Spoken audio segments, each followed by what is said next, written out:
Историски датум за Делчево одбележа Домот на културата во Делчево во соработка со учениците од Основното училиште Ванчо Прке и наставничките од секцијата по македонски јазик. 138 години пијанечка република, датум кој што нема посебно значење во македонската историја, но за кој што сведочат бројни пишувани дела и искази на старите жители на Пијанец. Учениците од Основното општинско училиште Ванчо Прке по тој повод синоќа во салата на Домот Астон представија неколку ора и песни од Пијанец и драматургии со историски содржини. Со свое излагање и поетско читање за вредноста на Македонија имаше и поетесата Виолета Цековска. Вашиот град, како и учениците, заслужуваат да имаат вакви манифестации, затоа што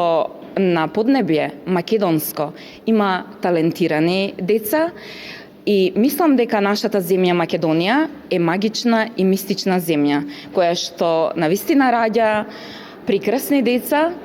полни со убавина, талент и за оро, и за игра. Професорот и уметник Живко Поповски Цветин со ликовна колонија ја представи својата цветна уметност, испраќајќи ја пораката на мирот, инаку тој со своето 30 годишно творење има насликано над 50.000 цвеќиња на мирот и подарени низ целиот свет. Вечерва токму овде сакаме да го продолжам тоа дело и да ја продолжам таа цветна патека на мирот, која лани ја создадов од 1001 метар, и годинава верувам дека ќе создадам исто толку метри за да се шири од Македонија пораката за мир во целиот свет.